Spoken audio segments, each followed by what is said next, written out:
What's going on, guys? Welcome in the NBA Now by Chat Sports. My name is Patrick Siepman. Coming up on today's show, we're going to be going over the top 15 trade candidates after the first few days of NBA free agency, as some definite big-time moves could be on the horizon for the NBA. But hey, if any of those trades end up going down, we will have you covered here right away at Chat Sports. So there's no better time to make sure you guys are subscribed here to the channel and also turn on those notifications so you get that notification right on your phone just in case any news ends up breaking. So subscribe today, but let's just dive right into it. So number one here, we're going to be talking about Darius Garland. And, you know, after the Cavs' decision early on this morning of extending Donovan Mitchell to the 3-year, $150 million deal, maybe they could be looking to break up this backcourt of Garland as Mitchell, as, you know, I think they have kind of reached their ceiling. And I think if the Cavs want to, you know, ever get back to the NBA Finals, I think it would be probably best interest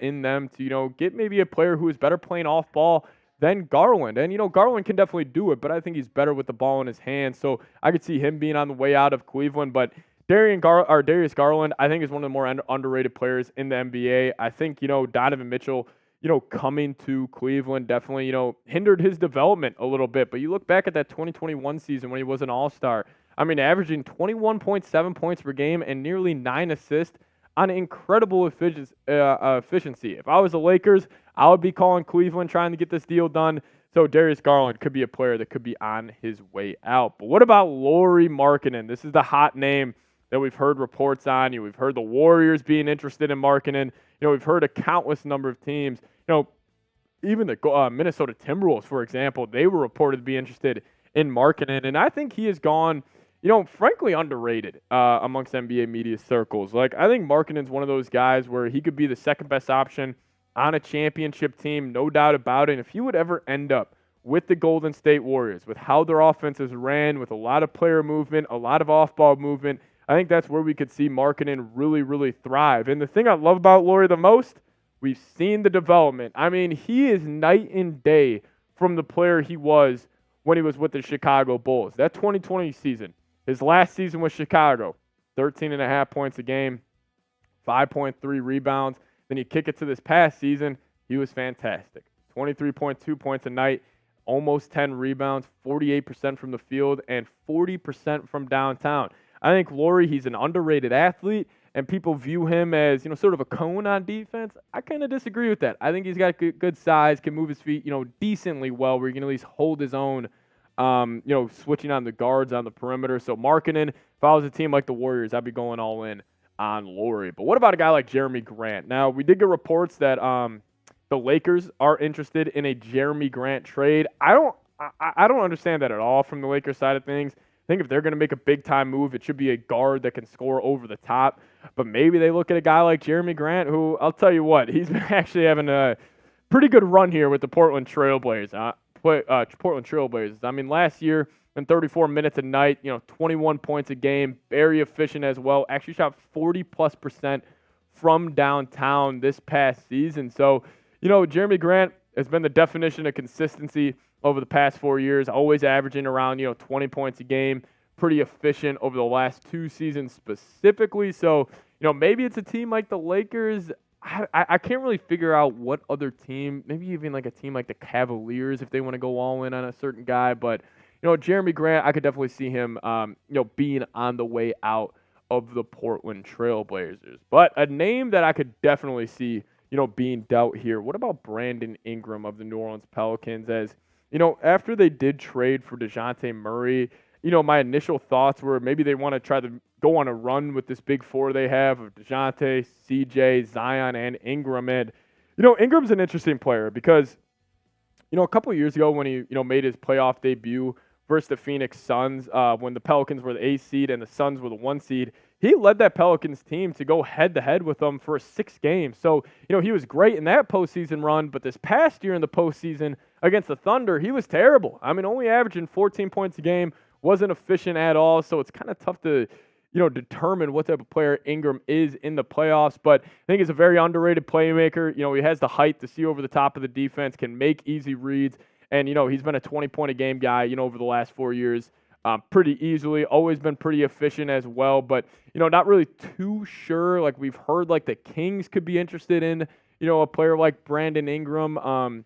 Maybe the Lakers try to get him to return. Not really too sure there, but I could definitely see Ingram being the next player traded during this NBA offseason. But you guys let me know who will be the next player traded. Let me know your thoughts down below in the comments section. If I had to predict it, if I'm not choosing DeMar DeRozan of a sign and trade, I'll go. Actually, no, I'll stick with that. I will go Brandon Ingram for that. But let's kick it to Karl-Anthony Towns here. Timberwolves got some decisions to make. Cat signed that extension 2 off seasons ago, and he is getting paid. And Cat's a great second option for the Minnesota Timberwolves, but maybe they could be looking to split up the, dynamic duo of Gobert and Cat in that front court. And, I saw floated out there like a potential Cat for Lauri Markkanen trade. I don't really think that would change much for the Minnesota Timberwolves, but Cat, hell of a shooter, one of the best shooting big men, we have in the NBA right now. And, he's been consistent over the past 4 years. What was shocking, though, when I heard Cat, he's going to be entering his 10th season in the NBA.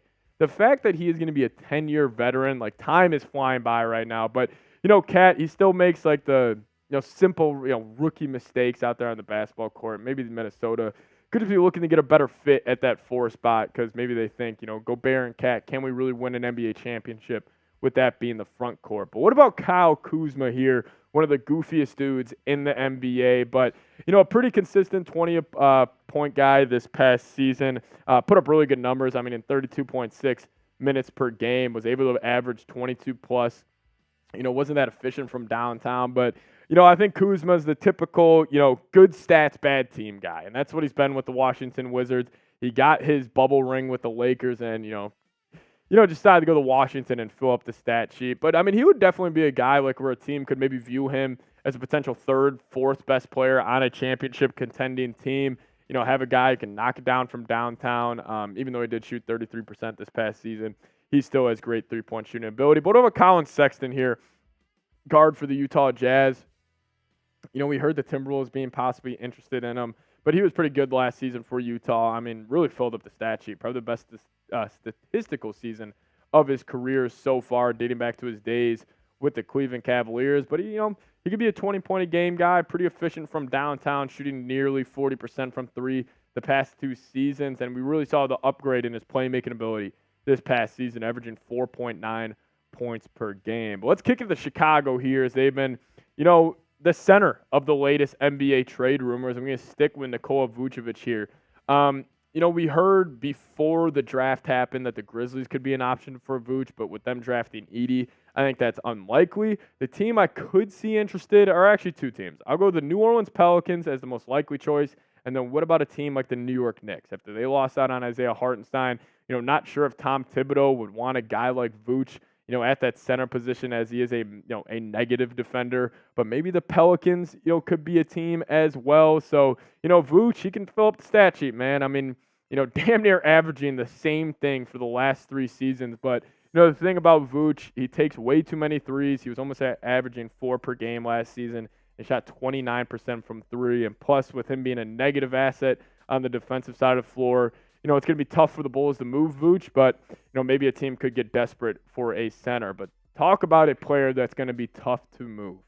Zach LaVine. This dude's name has been floated around in the latest trade rumors for the last 3 seasons now. And, this past year was definitely his worst year with his tenure with the Chicago Bulls, only putting up 19.5 points per game. Wasn't the most efficient, did leave the season did end early due to injury, but LaVine, I don't want to call him underrated, but I do think people forget who this guy really is. I think people think he is a negative asset, like, as a whole, and maybe if you include his contract, I get what you're saying. But, I mean, the 3 seasons before last, 25-a-game guy on damn near 50% from the field and 40% from 3, you're telling me, like, a team like the Warriors wouldn't love that in their backcourt, or even maybe, like, a team like the Kings having that, next to a guy like, De'Aaron Fox. So, LaVine, it'll be interesting if he gets traded, but, it's going to be tough for the Bulls to pull off that move. But what about a guy like Bruce Brown here, as he did opt into that player option of around $20+ million.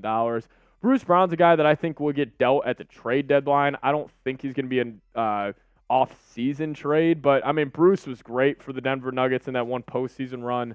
Was a great defender, really strong, has a really strong chest that just helps him, cut off defenders when they're trying to turn that corner on him. So if you're a championship team, want a good point of attack guy, Bruce Brown's probably your option. But Andrew Wiggins is on here for the main reason that if the Warriors are going to want to pull off a big-time deal, Wiggins is going to get involved. He's got a $26 million cap hit for this next season, so it's going to be super easy for the Warriors to match salary with that deal. And, Wiggins, people forget, he was the second-best player in that finals that the Warriors won a couple of years ago. And, obviously he has fallen off a little bit this past season.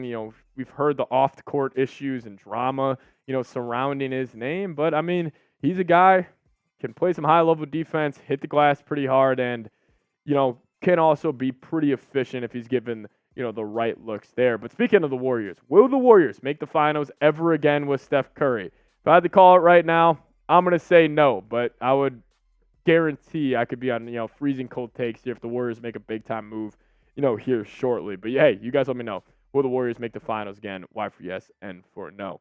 Now, Jarrett Allen next up. We've heard his name tossed in the trade rumors early on this offseason. And, if I was a team that didn't have a center, like maybe the Chicago Bulls, I would be very interested in a guy like Jarrett Allen. Probably not going to get dealt, though. I think the Cavs are going to try to run it back with this team. The only player I could see get dealt is a guy like Darius Garland, just to switch up that backcourt. But he's a tremendous player, man. Always been a 15-point-a-game guy. Great at protecting the rim. Great lob threat.